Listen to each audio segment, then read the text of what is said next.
भयभीत है बचपन। दरअसल मामला है जोधपुर, जैसलमेर और जयपुर का, जहां दो पुलिस कर्मियों ने एक बच्चे के साथ, जी हां, अलग अलग ये मामले हैं जहां पुलिस कर्मियों ने बच्चों के साथ यौन शोषण की कोशिश की और कहीं ना कहीं ये जो चीज है समाज पर गलत असर डाल रही है।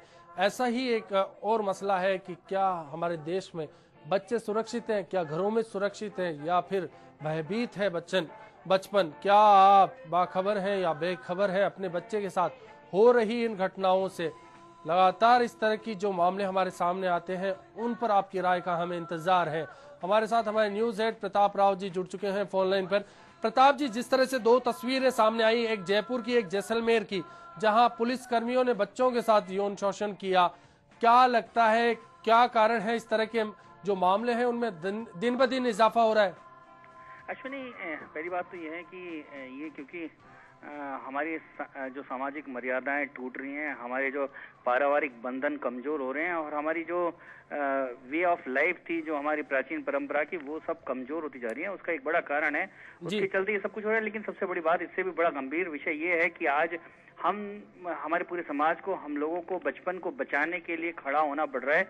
इसकी जरूरत इसलिए कि हम सब ये जानते हैं और ये एक एकदम खुला हुआ सच है कि जितने भी क्रिमिनल्स के रिकॉर्ड देखे गए हैं, जिनका बचपन देखा गया है, तो पता चला है कि 90% क्रिमिनल्स का बचपन जो है वो किसी न किसी कॉम्प्लेक्स के कारण बिगड़ा है और किन्हीं अत्याचारों से पीड़ित रहे हैं और तब जाके उनमें क्रिमिनल मेंटेलिटी बनी है। इसलिए यदि आने वाली पीढ़ी को सही दिशा में ले जाना है, आने वाले समाज को और सशक्त करना है और ज्यादा सुंदर बनाना है, तो बहुत जरूरी है कि आज के बचपन को बचाया जाए और उन्हें कॉम्प्लेक्स से ग्रसित होने से बचाया जाए, उन्हें पूरी तरह से खिलने का मौका दिया जाए, उन्हें पूरी तरह से आगे बढ़ने का मौका मिले, किसी कॉम्प्लेक्स से ग्रसित होकर पीड़ित मानसिकता के नहीं हो जाएं, कहीं संकुचित विचारों के नहीं हो जाएं। इसके लिए बहुत जरूरी है कि आज की पीढ़ी को, आज हम लोगों को इस बचपन को बचाने के लिए आगे आना चाहिए। और ये सबसे बड़ी जिम्मेदारी सीधी सीधी अश्विनी मुझे लगता है कि माँ बाप की बनती है, जो बच्चों के सबसे नजदीक होते हैं। लेकिन आमतौर पर ऐसा देखा गया है कि जो बच्चों में और माँ बाप में जो काम के प्रेशर के कारण या तमाम अन्य कारणों से जो दूरियां हैं, वो इसका एक बहुत बड़ा कारण है कि बच्चे अत्याचार से पीड़ित हो जाते हैं। छोटी छोटी बातों से शुरुआत होती है और बड़ी बात पहुंच जाती है और बच्चे उसे सहन करते करते और कलुषित मानसिकता के बन जाते हैं। इसलिए बहुत जरूरी है कि हम बच्चों के साथ बिल्कुल उनकी छोटी छोटी मानसिकताओं पर ध्यान दें। प्रताप जी, जो सर्वे हैं लगातार कई सामाजिक संस्थानों ने भी किए हैं, तो सरकार ने भी, केंद्रीय मंत्रालय ने भी कराया है। हर सर्वे में एक बात सामने आई है कि जो बच्चे इस तरह के चाइल्ड अब्यूजिंग का शिकार हुए हैं वो घर में हुए हैं या घर के जानकारों से, रिश्तेदारों से हुए हैं। तो क्या लगता है अब घर वालों से दूरी बना ली जाए? देखो, इसके लिए मैंने कहा, जैसा सबसे बड़ा कारण है हमारी बदलती सामाजिक मान्यताएं, हमारे टूटते हुए परिवार सिस्टम, हमारी जो सामाजिक जो डर्रा था वो खत्म होता जा रहा है। कुल मिलाकर यदि, क्योंकि भारतीय समाज अपने तरीके के जीने वाला एक अलग समाज था, हमारी संस्कृति अलग थी, लेकिन जिस तरह से विदेशी पाश्चात्य संस्कृति के कारण हमारे यहाँ जो न्यूक्लियर फैमिली का सिस्टम बना है, या हमारे जो नए तरीके जो सर्विस के और ट्रांसफर के जो और काम के लिए दूर जाने की जो व्यवस्थाएं बनी है, उसके चलते जो एक न्यूक्लियर फैमिली डेवलप हो रही है, जो संयुक्त परिवार व्यवस्थाएं खत्म हो रही हैं, जो बड़ों के प्रति आदर और जो सद्भाव है वो खत्म हो रहा है, बड़ों की जो मान्यताएं वो खत्म हो रही हैं। और इसके कारण जो समाज पे जो एक अंकुश रहता था, समाज की जो गलत दिशा की ओर बढ़ने पे जो बुजुर्ग और बड़े लोग अंकुश लगाते हैं, उन सब पे आज जो है एक कहीं ना कहीं वज्रपात हुआ है और उसके चलते समाज लुंज-पुंज और एक प्रकार से ढीला ढाला समाज हमारा बनता जा रहा है। उसके कारण सबसे पहला शिकार जो बच्चे हो रहे हैं, दूसरा शिकार जो सबसे ज्यादा जो असर पड़ रहा है महिलाओं पे, और तीसरा बुजुर्गों पे। लेकिन महिला और बुजुर्ग से ज्यादा बच्चे इसलिए शिकार हो रहे हैं क्योंकि उनकी जुबान भी बंद रहती है और वो बोल नहीं पाते हैं, अपनी भावनाओं को व्यक्त नहीं कर पाते हैं। इसके कारण सबसे ज्यादा शिकार जो इस समय बच्चे हो रहे हैं। जी प्रताप, हाँ जी बहुत शुक्रिया आपका। इस वक्त हमारे साथ फोन लाइन पर जुड़ चुके हैं बाल कल्याण समिति भरतपुर के अध्यक्ष हैं अनूप शर्मा जी। अनूप जी, आपका एचबीसी न्यूज पर स्वागत है। आप क्या बोलते हैं, आप क्या सोचते हैं इस बारे में, क्या हो रहा है आखिर समाज में? आज समाज की एक बहुत बड़ी विसंगति है जी कि हमारे बच्चों का जो यौन शोषण की शुरुआत हो रही है वो घरों से हो रही है। यौन शोषण में कहीं ना कहीं बच्चों के निकटस्थ पड़ोसी, निकटस्थ रिश्तेदार यौन शोषण में इन्वॉल्व हैं। और मुझे कहने में बहुत संकोच नहीं हो रहा है इस बात का कि बालकों का जो यौन शोषण या यौन हिंसा हो रही है उसके लिए हमको अपने नजदीक के इर्द गिर्द के दायरे को सुरक्षित रखना पड़ेगा।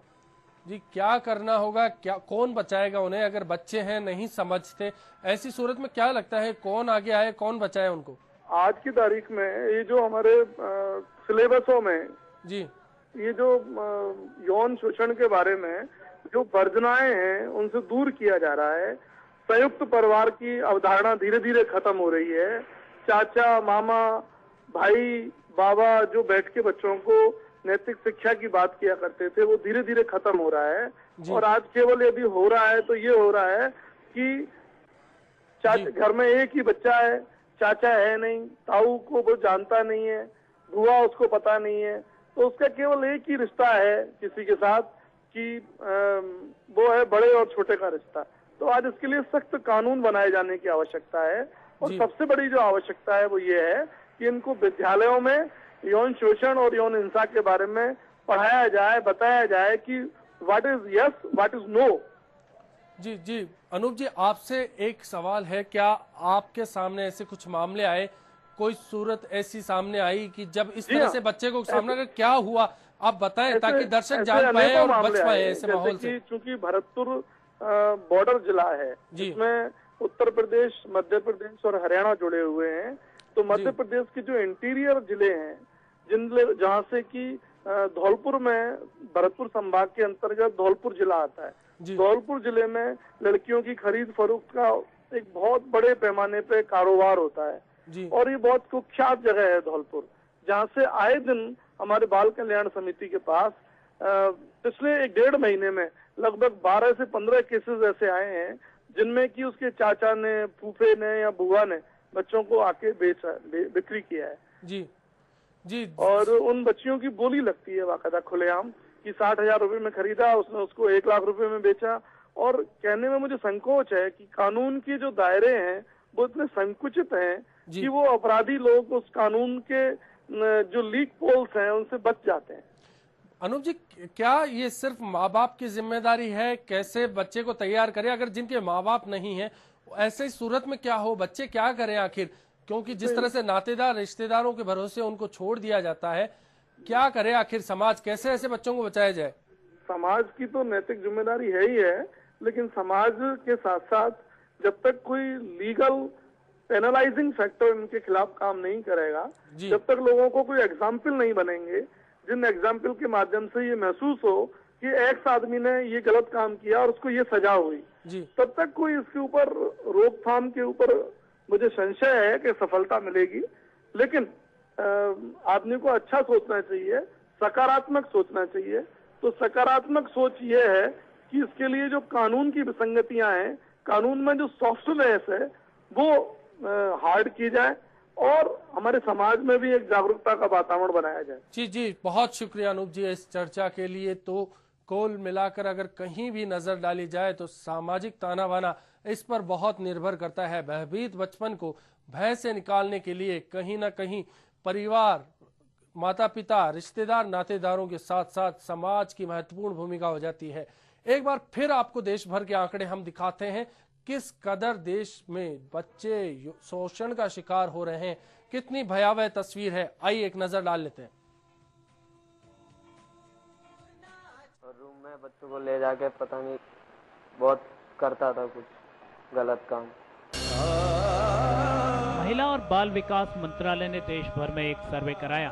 इस सर्वे के जरिए पूछा गया कि हमारे देश के कितने बच्चे चाइल्ड अब्यूज का शिकार हैं। इस सर्वे के नतीजे चौंकाने वाले थे, क्योंकि सर्वे के मुताबिक देश के 53% बच्चे बचपन में यौन शोषण का शिकार थे।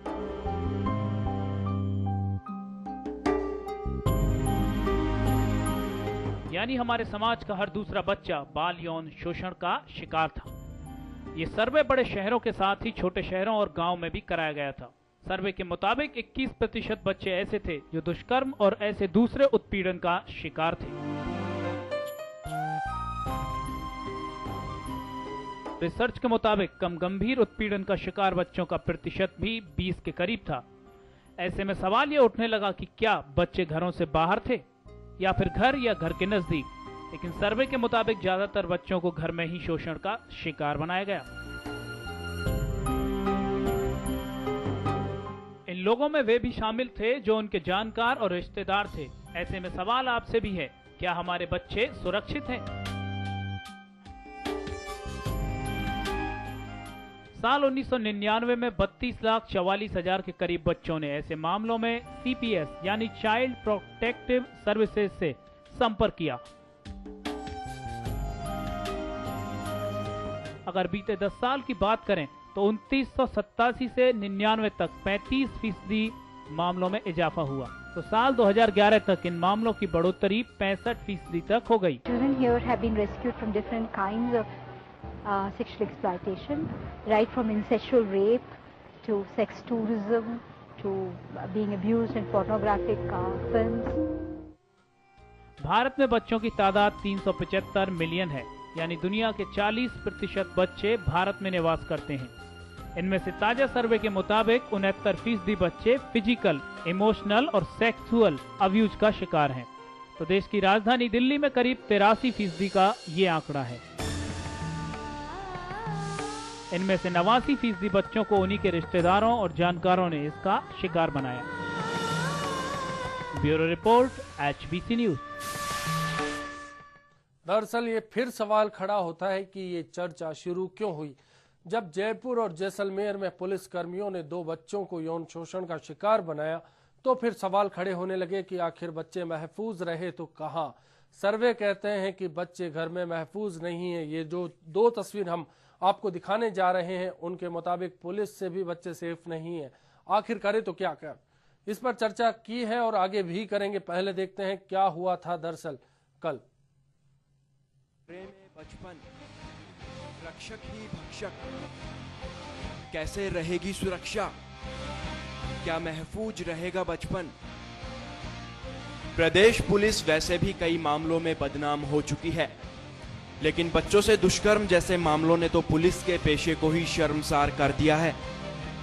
जैसलमेर के अचल वंश कॉलोनी के निवासी 16 वर्षीय अक्षय कुमार के साथ भी कुछ ऐसी ही घटना पेश आई। जब अक्षय अपने घर के आगे खेल रहा था, इसी दौरान वहां आए कांस्टेबल हाथी सिंह ने उसे बाइक पर कुछ दूर तक छोड़ने के लिए कहा, जिस पर अक्षय अपनी बाइक पर उसे देदानसर रोड तक छोड़ने भी गया। लेकिन वहां पहुंचते ही हाथी सिंह ने उससे मारपीट शुरू कर दी और दुष्कर्म की कोशिश की। हालांकि अक्षय के चिल्लाने पर स्थानीय लोगों ने कांस्टेबल की पिटाई कर उसे छुड़ा लिया, लेकिन घटना से नाराज होकर लोगों ने प्रदर्शन कर जाम भी लगा दिया। मामले की गंभीरता को देखते हुए पुलिस प्रशासन ने आरोपी कांस्टेबल को निलंबित कर दिया है। वहीं इससे पहले एक घटना राजधानी जयपुर में भी घटी, जब ग्रामीण पुलिस लाइन में तैनात सिपाही ज्ञानचंद ने एक 15 वर्षीय स्कूली बालक के साथ दुष्कर्म की कोशिश की। पीड़ित बच्चे के अनुसार जब वो ट्यूशन से घर लौट रहा था तो जल महल के पास से ज्ञानचंद बल्ब मंगवाने के बहाने उसे अपने क्वार्टर पर ले गया, जहां उसके साथ दुष्कर्म की कोशिश की। हालांकि बालक मौका देखकर फरार हो गया। घटना के बाद गुस्साए परिजनों के हंगामे के बाद पुलिस ने मामला दर्ज कर आरोपी को गिरफ्तार भी कर लिया। प्रदेश पुलिस जहां आमजन में विश्वास और अपराधियों में डर के नारे को लेकर काम करने का दावा करती है, वहीं आए दिन ऐसी घटनाएं सामने आ रही है जिससे ये नारा उल्टा साबित हो रहा है। लेकिन इस तरह के अपराधों ने पुलिस की विश्वसनीयता पर ही सवालिया निशान खड़े कर दिए हैं। ऐसे में देखना यह होगा कि प्रदेश पुलिस इस तरह के अपराधों के लिए क्या कदम उठाने वाली है। Bureau report, HBC news.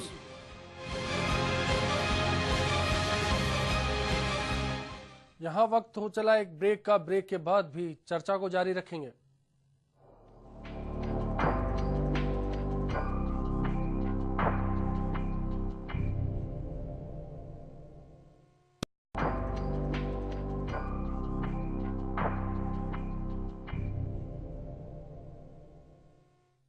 तो भयभीत है बचपन, आखिर क्या किया जाए, कैसे बचा जाए, इस पर चर्चा के लिए फोन लाइन पर फिलहाल जुड़ चुकी है मनन चतुर्वेदी।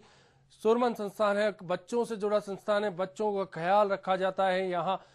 मनन जी, आपका स्वागत है HBC न्यूज पर। एक सवाल, जिस तरह से बच्चों के साथ लगातार आप काम कर रही हैं, क्या कभी ऐसी तस्वीर सामने आई, कभी कोई बच्चा ऐसा सामने आया आपको मिला जिससे